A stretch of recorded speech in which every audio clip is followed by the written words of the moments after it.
उसको रिपीट किया गया 2022 मतलब पिछले साल जुलाई में फिर एक सर्कुलर नंबर 33 के तहत बताया गया कि कीजिए। वो भी जब अभी नहीं पाया गया, तब महारेरा ने कहा कि हमने सर्कुलर में बताया था कि आप अगर नहीं करेंगे तो हमको जो है सेक्शन 63 के तहत आपको दंडात्मक कार्रवाई करनी पड़ेगी, इसीलिए उस तरह से नोटिस दिया गया। बड़ी अच्छी बात है, क्योंकि जैसा मैंने कहा कि जो घर खरीदने वाले हैं उनको अपडेटेड इंफॉर्मेशन मिलना भी जरूरी है। सिर्फ वो जो घर खरीद रहे हैं वो रेरा रजिस्टर्ड है इतना से काफी नहीं है, उनको उस प्रोजेक्ट में पूरा अपडेटेड इंफॉर्मेशन मिलना जरूरी है। राइट। तो राजन सर क्या बोले इसको, 40,000 में से 20,000 को अगर नोटिस जा रहा है, यानी कि 50% डेवलपर्स अपनी चीजों को वहां पर पूरा नहीं कर रहे हैं। कई बार जैसे बता रहे गौतम साहब कि पहले भी नोटिस जा चुका है, तो क्या या तो रेरा का भय निकल गया है? शुरुआत में ऐसा था कि भाई हाँ ठीक है, एक बॉडी आई है, कंप्लायंस करना है, लेकिन अब जैसे जैसे वक्त बीता तो सबको लग रहा है कि ठीक है, बताया तो बताया, नहीं बताया तो नहीं बताया, लूप होल्स हैं, क्या हो क्या रहा है? विपिन जी नमस्कार। गौतम सर आपको भी नमस्कार। तो सर गौतम सर ने जब रेरा आया तो बोलते हैं ना कि हम सब छोटे बच्चों की तरह हमको उंगली पकड़ के चलना सिखाया सर ने, क्योंकि हम पहले हुए ऐसे जैसे चाहिए वैसे चल रहे थे, तो सर ने बोला कि सीधी लाइन में चलो। तो गौतम सर ने वो जो काम किया, जिसके वजह से अगर आप देखो तो आज 40,000 के ऊपर या करीब करीब 40,000 प्रोजेक्ट रेरा में रजिस्टर हुए। हालांकि मैं इसमें कोई बीच का रास्ता नहीं निकालना चाहता हूं, या मैं कोई चीज जो नहीं हो रही है उसके लिए मैं कोई भी एक्सप्लेनेशन नहीं देना चाहता हूं, लेकिन इसका मैं एक रीजन बताता हूं। क्या हुआ कि जब भी रेरा आया तब क्या था कि जितने भी डेवलपर लोगों को पता नहीं था, तो डेवलपर ने काफी कंसल्टेंट को बताया गया था कि आप प्रोजेक्ट की पूरी इंफॉर्मेशन दो। हाँ, हालांकि इसमें डेवलपर की खामियां है कि डेवलपर ने रेरा को जितना सीरियस लेना चाहिए वो तक से जो लेवल पे चाहिए, वो क्या होता है कि आज प्रमोटर है, प्रमोटर को पता है कि सारे प्रोजेक्ट हो रहे। सेकेंड चीज मैं बोलता हूं कि अगर किसी डेवलपर ने नहीं दिया उसका मतलब ये नहीं है कि उसने फॉलो नहीं किया, क्योंकि मेरा कहना क्या है कि आज आप अगर देखो तो कितनी प्रोजेक्ट्स कंप्लीट हो गए, प्रोजेक्ट टाइम पर हो रहे, और जितने भी रेरा में कंप्लेंट्स अगर आपने देखे होंगे तो गौतम सर भी मेरे से सहमत होंगे कि जितने भी कंप्लेंट्स थे वो प्री रेरा के प्रोजेक्ट के थे। पोस्ट रेरा के प्रोजेक्ट के कंप्लेंट बहुत कम है, ताकि डेवलपर ने देखा हुआ है कि वो सारी चीज। पर राजन सर यहाँ इंपॉर्टेंट बात यह है कि ये नोटिस उन्हें भेजा गया है जो 2017 के बाद के प्रोजेक्ट है, और महारेरा एग्जिस्टेंस में आया 1 मार्च 2017 को। तो ये बात तो अब हम नहीं कह सकते कि ये पुरानी चीजों वाला, ये तमाम उनके ऊपर है जो कि नए प्रोजेक्ट है और वो 100% कंप्लायंस होने चाहिए। नहीं, मैं आपके बात से सहमत हूं, मैं उसमें कोई बीच का रास्ता नहीं निकाल रहा हूं। मैं कह रहा हूं कि ये इतना ही है कि हमने इंफॉर्मेशन नहीं दिया है। वो जो कहते हैं ना कि क्वार्टरली अपडेट करना चाहिए, वो क्या होता है कि इधर कंसल्टेंट करता है या हमारा कोई भी जो अकाउंट्स का आदमी है जो रेरा देखता है वो करता है कि उसकी चूक है, वो बेशक गलत है। और इसके लिए हमने क्या किया, हमने अजय मेहता सर से भी बात किया कि हमने नेरेडको में एक कंप्लायंस सेल, हेल्प सेल करके हमने ओपन किया है कि जो डेवलपर ने नहीं किया है उसका रीजन मैं क्यों बता रहा हूं कि अगर आपने देखा होगा 2017 के बाद जो भी प्रोजेक्ट है वो मैक्सिमम प्रोजेक्ट बैंक के लोन से या फाइनेंशियल इंस्टीट्यूशन से लोन लेने के बाद ही हुए, ताकि रेरा का जो भी पैसा आता है वो ऑटोमेटिकली 70% अकाउंट में जाता है। 70% अकाउंट के बाद में जो है उसका खर्चा होता है, उसका हिसाब हर टाइम पे जो लोगों को देना है वो देता है। इसमें सिर्फ क्या, अगर आप देखो तो फॉर्म 1, 2, 3 होता है, तो फॉर्म 1, 2, 3 दिया गया है, तो फॉर्म 5 वो बोलते हैं ना कि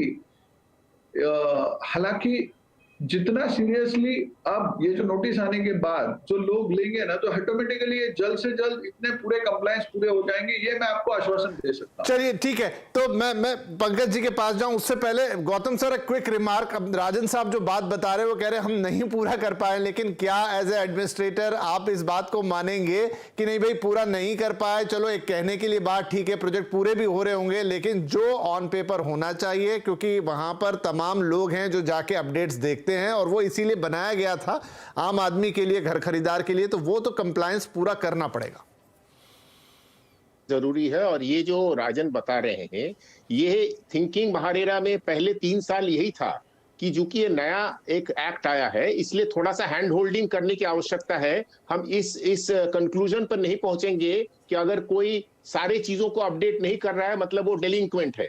ये पहले 3 साल के लिए ठीक लगा, लेकिन उसके बाद जो है मैं समझता हूं कि ये प्रोफेशनलिज्म आना बहुत जरूरी है सेक्टर को और बलकट करने के लिए। और इसी लिहाज से मैं इनको, राजन जी को ये भी कहूंगा कि इसी बात को जहन में रखते हुए महारेरा ने एक और कदम उठाया था कि जितने डेवलपर्स हैं उनका जो है सेल्फ रेगुलेटरी ऑर्गेनाइजेशंस को भी महारेरा ने रजिस्टर किया था, और उसमें थिंकिंग उसके जो मेंबर्स हैं, जो डेवलपर मेंबर्स हैं, उनको ये हर महीने उसको रिमाइंड करते रहे कि ये अपडेट जो है करना जरूरी है। तो मैं समझता हूं ये डिसिप्लिन आना बहुत ही जरूरी है। राइट, ये डिसिप्लिन आना बहुत जरूरी है। पंकज कपूर साहब, महारेरा जो कि भारत में जितने भी रेरा अधिनियम राज्यों में लगे उसमें सबसे सशक्त माना जाता है, उसमें सबसे एक्टिव माना जाता है, उसमें सबसे बेहतरीन माना जाता है। लेकिन अगर वहां पर भी ये नौबत आई है कि नोटिसेस देने पड़ रहे हैं, अपडेट्स मांगने पड़ रहे हैं, तो बाकी देश की स्थिति को मैं कैसे देखूं? क्या रेरा जिस उम्मीद के साथ आया था वो वहां पर खड़ा भी है या नहीं है?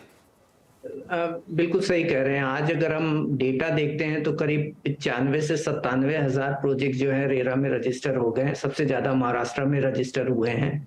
और अगर आप देखेंगे तो बहुत सारी चीजें, जैसे अगर आप सेल्स की डिटेल्स है, कंस्ट्रक्शन स्टेटस की डिटेल्स है, काफी डिटेल्स जो हैं वो आपके कम से कम 50% ही स्टेट ऐसे हैं जो वो चीजें रजिस्टर कर रहे हैं। तो यूनिफॉर्मिटीज नहीं है क्रॉस रेरा जो है, और उसके लिए जो है आपको सारा डेटा मिलता नहीं है। और लेकिन जहाँ पे यूनिफॉर्मिटीज है, जैसे महारेरा है जहाँ पे मैंडेट करता है कि आपको कंस्ट्रक्शन प्रोग्रेस है, सेल्स का डेटा है, बाकी सारा डेटा है, आपके फाइनेंसेस का डेटा है, इसको अपडेट करना है, लेकिन उसके बावजूद भी ये अपडेट नहीं हो रहा है।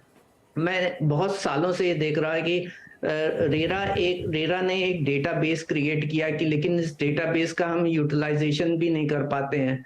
आज अगर हम देखें कि 40,000 प्रोजेक्ट्स अगर रेरा के अंदर रजिस्टर हैं तो कितने ऑन गोइंग है और कितने कंप्लीट हो गए ये हम नहीं बता सकते हैं, क्योंकि अपडेट नहीं हो रहे हैं। हम ये नहीं बता सकते हैं कि कितना अनसोल्ड स्टॉक है और कितना इंक्रीमेंटल कंस्ट्रक्शन हो रहा है, ये इसमें अपडेट नहीं होता है। बट मैं क्रिटिसाइज रेरा को नहीं करूंगा, मैं बहुत ही होपफुल हूं और इसको एक प्रोग्रेसिव अप्रोच के पॉइंट ऑफ व्यू से देख रहा हूं कि जो आज की डिबेट हो रही है और जिस तरीके के नोटिस अब जाने लगे, तो जो इसकी एफिकेसी है वहां गोइंग फॉरवर्ड ये बढ़ेगी। जो गौतम सर ने बोला कि initially it was a new act and where hand holding was needed, जहां पे सारे डेवलपर को उस प्लेटफॉर्म पे लेकर के आना था, वो एक प्रायोरिटी थी।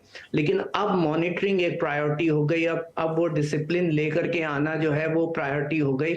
और नॉट ओनली इस रेरा के लिए, महारेरा के पॉइंट ऑफ व्यू से, बट ऑल ओवर इंडिया के रेरा के पॉइंट ऑफ व्यू से। और मैंने एडवाइजरी काउंसिल में भी ये बात की है कि हमें कोशिश करनी चाहिए कि हमें एक सेंट्रल रिपोजिटरी सारे रेरा का बनाए, और यहाँ पे हम कुछ पैरामीटर और मैट्रिक्स के थ्रू अगर मॉनिटरिंग असेसमेंट करना चालू कर दें कि भाई ईयर ऑन ईयर और quarter on quarter incremental construction कितना हो रहा है, जिसके बेसिस पे हम बता सकें कि, क्योंकि रेरा में सारा डेटा अगर अपडेट होगा तो ये बहुत इजी हो जाएगा, कितना एम्प्लॉयमेंट है, कितना कंस्ट्रक्शन हो रहा है, जिससे रियल एस्टेट इंडस्ट्रीज की ग्रोथ और एम्प्लॉयमेंट, इसका डेटा जो है एक प्रॉपर डेटा मिलना चालू हो जाएगा। कितने प्रोजेक्ट्स बन के रेडी हो गए, कितनी यूनिट डिलीवर हुई इस क्वार्टर पे। ऑल दीज पैरामीटर जब तक हम ये मैट्रिक्स नहीं बनाएंगे तब तक इसकी एफिकेसी आएगी नहीं। लेकिन आज की जो डिबेट है और जिस तरीके के नोटिस गए हैं, ये बता रहे हैं कि हमने शायद इस डायरेक्शन में जो है ना अपना कदम उठाना चालू कर दिया, और गोइंग फॉरवर्ड फ्रॉम ईयर मुझे लग रहा है इसकी एफिकेसी बढ़ेगी। चलिए, तो उम्मीद तो हम यही करते हैं कि एफिकेसी बढ़नी चाहिए। और आपने जिसका जिक्र किया कि बात सिर्फ महाराष्ट्र रेरा की नहीं है, क्योंकि देश इतना बड़ा है और वहां पर तमाम इतने प्रोजेक्ट्स बनते हैं। आपने कहा करीब 90-97 हजार, लेकिन 40 हजार तो अकेले महाराष्ट्र में रजिस्टर है, यानी पूरे देश के आधे प्रोजेक्ट सिर्फ एक राज्य से आ रहे हैं और पूरे बाकी के देश में आधे रजिस्टर्ड हैं। इसका मतलब है कि यही इंबैलेंस है। गौतम साहब कुछ कहना सर ब्रेक लूंगा, पर क्विकली आप अपनी बात रख दीजिए। बात हो रही थी, पंकज कपूर तो डेटा के एकदम मालिक है, लेकिन जस्ट इन दी ये मैं आज ही देख रहा था, पहले गवर्नमेंट ऑफ इंडिया महुआ का वेबसाइट जो है हर महीने अपडेट होता था। अभी वहां का जो डेटा है, जो 1 लाख प्रोजेक्ट रजिस्टर हुए ऑल इंडिया में, वो 15 अक्टूबर के बाद जो अभी तक उन्होंने पिछले 3 महीने में उसको अपडेट नहीं किया है। तो अपडेट करने की जहां तक बात है, वह मैं समझता हूं कि ये भी जो है होना जरूरी है।